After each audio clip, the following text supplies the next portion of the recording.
যেটা আমি চাই সেটা পেতে গেলে আমাকে অনেক কষ্ট করতে হয়। হ্যালো এভরিওয়ান, কেমন আছো তোমরা সবাই? আমি তোমাদের সবার বিপাশা। তো কেমন আছো তোমরা সবাই?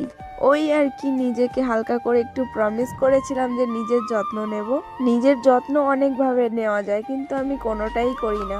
আমার যেটুকু মনে হয়েছে যে আমার এটা করা উচিত সেটাই আমি শুধুমাত্র করছি। আগামী কতদিন যে আমার মাথার মধ্যে এই উদ্যোগটা থাকবে কে জানে ভাই। চেষ্টা করব অনেকদিন মেনটেন করার। আমার হাইট অনুযায়ী বলতে পারো আমার ওয়েটটা একটু বেশি, সেই কারণে আমি ভেবেছি যে এক্সারসাইজ করব, ডাইটিং করব, আর শুধুমাত্র মোমো খাবো। হিহি। ফাস্টফুড আমি সবকিছু খাওয়া ছেড়ে দিতে পারবো, কিন্তু মোমো আমি ছাড়তেই পারবো না। যাই হোক, দেখো বিকালবেলা রেডি হয়ে আমি একটুখানি বাজারে চলে এসেছিলাম, বিকজ আমি ভেবেছি যে বিটরুট, তারপরে আমলকি, আরো অনেক কিছু দিয়ে এবিসি একটা জুস বানানো হয়, আর সেই জুসটা আর কি অনেকদিন সংরক্ষণ করে রাখার জন্য আইস কিউবের মধ্যে দিয়ে আর কি অনেকদিন রাখা যায়। এর জন্য আমি একটা আইস কিউবের যেই ট্রেটা হয় সেটা মানে কিনতে গেছিলাম। বাট আমি সবার প্রথমে গেছিলাম ম্যাডো বাজারে, কিন্তু গিয়ে আমি সেখানে পেলাম না।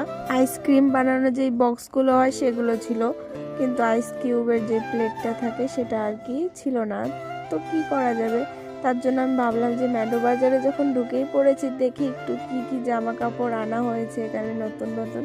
ম্যাডো বাজার থেকে আজ পর্যন্ত আমি নিজের জন্য কিছুই কিনতে পারিনি। আমার দিদিরা সবাই কেনে, বাট আমার নিজের জন্য আজ পর্যন্ত আমি কোনো কিছুই কিনিনি। আমি শুধু ঘুরে ঘুরে দেখি। আমাদের এখানে প্রথমবার এরকম কোনো শপিং মল ওপেন হয়েছে। আমাদের এখানে কিন্তু সেরকম কোনো শপিং মল নেই, শুধু ম্যাডো বাজারটাই আছে।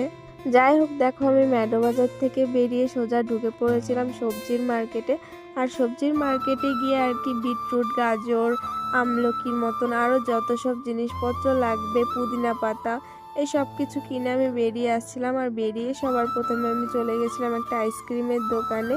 এই দোকানে মানে যদি পাই আইস কিউবের যে বাক্সটা বা কি বলে ঠিক জানি না আমি নামটা, এই দোকানে যদি পাই সেই আশায় আমি গেছিলাম, কিন্তু ওই দোকানেও ছিল না। আর আমাদের দেহটার আরেকটি বড় সড়ো দোকান হচ্ছে স্মার্ট পয়েন্ট। আর স্মার্ট পয়েন্টে গিয়েও আমি অনেক খোঁজাখুঁজি করার পরে, ওনাদের কাছে জিজ্ঞাসা করার পরে ওখানেও আমি পেলাম না। শুধু যে এই জিনিসটার জন্য আমার ঘোরাঘুরি করতে হয় এমন কোনো বিষয় না। আমি যে কোনো জিনিস পেতে গেলে না আমার একটু কষ্ট করতে হয়। কোন